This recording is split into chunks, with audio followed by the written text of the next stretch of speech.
Rabu malam, debat publik pamungkas dua pasang calon gubernur dan wakil gubernur DKI Jakarta, yakni pasangan Ahok Jarot dan Anis Sandi, telah sukses digelar. Ini merupakan kali keempat kedua paslon dipertemukan secara resmi oleh KPUD guna menguji secara terbuka kematangan visi dan misi mereka. Sejatinya, sebagian besar pemilih di Jakarta sudah tak asing dengan berbagai program kampanye yang disuarakan oleh kedua paslon. Mengingat proses kampanye yang telah dilalui oleh keduanya tergolong panjang, yakni 2 putaran.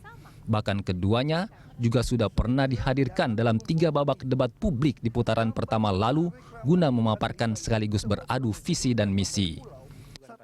Bagi para pemilih setia dari kedua paslon, ajang debat publik yang berlangsung pada Rabu malam lalu bisa jadi hanya sebuah euforia yang tidak terlalu banyak berdampak atas pilihan politik yang sudah mereka miliki.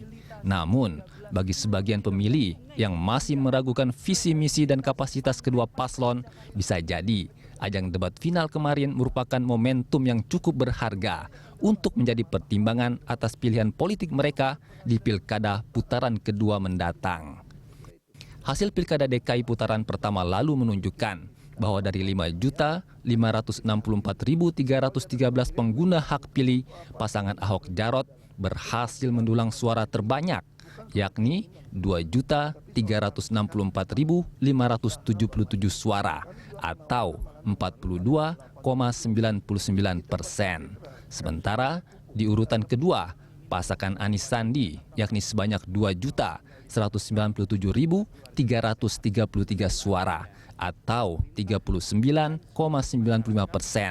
Dan terakhir, pasangan Agus Silvi dengan 937.955 suara atau sekitar 17,05%. Dari hasil ini, maka dapat diasumsikan ada sekitar 937.955 pemilih yang belum jelas kemana akan menyalurkan hak suara mereka, yakni para pemilih yang sebelumnya memilih Agus Silvi yang jagonya sudah tereliminir di putaran pertama. Suara mereka lah yang kini umumnya tengah diperebutkan oleh kedua paslon dalam rentang waktu masa kampanye putaran kedua. Kini masalahnya, faktor dan performa seperti apakah yang sekiranya dapat menggiring suara-suara tersebut untuk berpartisipasi di putaran kedua? Adakah kini pertimbangan rasional yang direpresentasikan dalam performa dua paslon yang tersisa menjadi penentu? Mengingat mereka adalah pihak yang saat putaran pertama dahulu tidak tertarik dengan performa kedua paslon. Atau justru lagi-lagi pertimbangan-pertimbangan emosional yang lebih menentukan, seperti kesamaan latar belakang parpol, suku, ras, agama, dan budaya yang justru lebih dominan berpengaruh dalam menggiring mereka untuk mendukung salah satu paslon.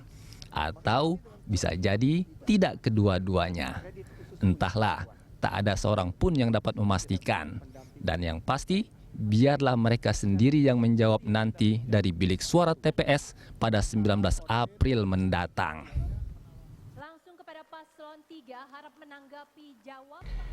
Ya, menakar efek debat final Cagup, inilah tema dialog kita pagi ini, dan untuk memperbincangkannya kini telah hadir di studio peneliti dari Saiful Mujani Research and Consulting atau SMRC, ada Bapak Sirajuddin Abbas. Apa kabar Pak Abbas? Terima kasih sudah hadir di studio kami hari ini. Soal debat tadi malam, secara keseluruhan seberapa efektifkah ini untuk menarik dukungan dari suara masyarakat yang sebetulnya belum menentukan mereka akan vote siapa tanggal 19 nanti? Menurut Anda seperti apa? Baik, pertama saya ingin menyampaikan bahwa debat penutup ini menurut hemat saya debat terbaik dari rangkaian debat yang diselenggarakan KPUD. Dan masing-masing calon sudah berusaha dengan baik mengambil kesimpulan dan intisari dari kebijakan, program, dan sudah menjelaskan dengan sangat jelas, dengan sangat detail apa yang akan dirasakan oleh masyarakat Jakarta, kualitas hidup seperti apa, dan lingkungan Jakarta seperti apa yang akan mereka ciptakan dalam 5 tahun ke depan. Seandainya Ahok Jarot terpilih kembali atau Anis Sandi yang justru terpilih kembali, Nah, Soal efektivitasnya, saya kira masih kita harus nunggu sampai misalnya survei efek terhadap ini. Baik. Secara pergerakan sendiri yang dibaca oleh teman-teman SMRC seperti apa, Pak Abbas? Artinya dilihat dari pergerakannya di sosial media, kemudian juga mungkin dari live broadcast yang dilakukan gitu ya di sosial media juga. Seperti apa sih trennya? Akan mengarah kemana gitu sebetulnya? Di SMRC kita nggak punya khusus untuk monitoring media, tapi kalau lihat dari kawan-kawan dari lembaga yang lain sudah melakukan, kelihatan ada namanya polarisasi yang sangat tajam. Orang-orang yang sudah cenderung mendukung Pak Basuki Jarot kelihatan lebih Lebih firm gitu ya? Firm dan lebih happy dengan momen-momen penting dari debat itu. Dan dari Pak Anies juga begitu. Tetapi yang paling penting saya kira di Jakarta ini, dari pengalaman 3 debat sebelumnya dan juga debat-debat lain yang dilaksanakan oleh TV swasta, kita melihat faktor performance calon dan faktor ide kebijakan yang mereka sampaikan itu punya efek positif terhadap dukungan publik. Kalau kita lihat di bulan Januari, sebetulnya rebound kembalinya Pak Ahok setelah di Desember itu terpuruk cukup jauh dan dikalahkan oleh Agus Harimurti untuk sementara, ternyata tertolong oleh performance debat di debat 1, debat 2, sehingga dari posisi yang rendah itu kemudian bisa perlahan bangkit kembali. Meskipun di luar sebetulnya di bulan Desember dan Januari itu tekanan publik, terutama dari aksi-aksi yang dilakukan sejumlah kelompok Muslim itu lagi gencar-gencarnya. Dan juga soal persidangan juga dimulai. Tapi performance debat secara keseluruhan memberi nafas yang sangat baik untuk Pak Basuki Jarot. Baik, secara tren dari debat 1 hingga ke debat 4 seperti apa? Saya kira masih terus konsisten karena terakhir kita melaporkan hasil survei kita yang salah satunya mengevaluasi hasil debat di salah satu TV swasta.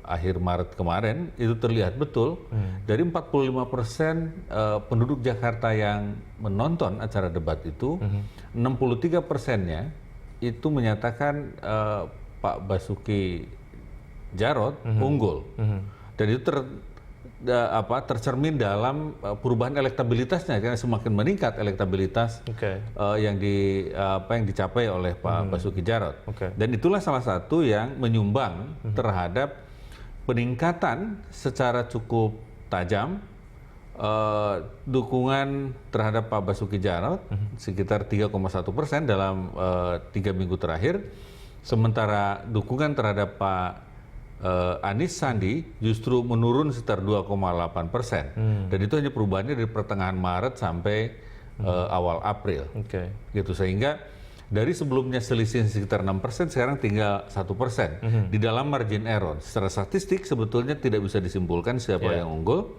dan bisa jadi sebetulnya sudah unggul salah satunya, cuma tidak terbaca secara statistik. Ini dari hasil survei yang kemarin baru dirilis oleh SMRC gitu. Artinya adakah perbedaan yang cukup signifikan dari pilkada putaran pertama dan pilkada putaran kedua?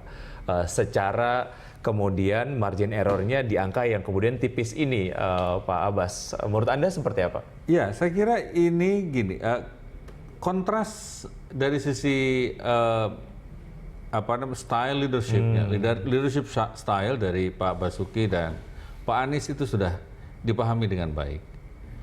Tetapi pada saat yang sama, tingkat kepuasan publik terhadap kinerja Pak Basuki Jarot juga sudah diketahui publik, sudah dirasakan, dan yang bersyukur juga semakin banyak. Itu sebabnya tingkat kepuasannya itu meskipun dalam posisi terendah elektabilitas Pak Basuki Jarot di bulan Desember, tingkat kepuasan terhadap kinerjanya konsisten di atas 70%. Saat ini di kisaran 76%, tinggi sekali. Dan itu yang sedikit menahan dari berbagai tekanan dan serangan dari sisi SARA Baik. Jadi tertahan oleh itu. Nah, saat ini kalau kita lihat kecenderungan terakhirnya gitu, Pak Basuki Jarot sebetulnya sedang mendapatkan momentum sangat positif, terutama setelah bersikapnya PKB dan P3 yang memiliki basis massa Muslim moderat pada umumnya, yang sekarang sudah memutuskan berada di ini secara elektabilitas dan juga mungkin secara psikologis akan mempengaruhi elektabilitas kepada Ahok Jarot gitu. Persis, ya. Dan ini terlihat kemudian di survei yang sudah dilakukan. Satu format yang cukup menarik dari debat tadi malam adalah adanya keterlibatan unsur komunitas masyarakat Jakarta untuk kemudian menanyakan langsung permasalahan yang mereka ingin tanyakan gitu. Semenarik apa ini dan seberapa jauh ini men-challenge kedua pasang calon dalam hal penajaman visi misinya, pemaparannya, dan lain sebagainya. Oh iya, saya kira itu menunjukkan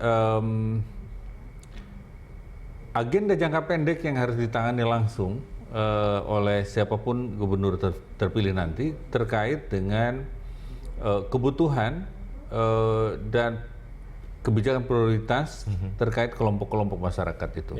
Misalnya kelompok UMKM, soal permodalan, soal agunan yang mereka persoalkan itu, karena mereka kesulitan. Tapi Pak Basuki Jarot itu sudah punya skema tersendiri. Memang sudah dialokasikan anggarannya, tapi untuk bisa mengakses itu, mereka harus menunjukkan performance, financial performance mereka dulu dong.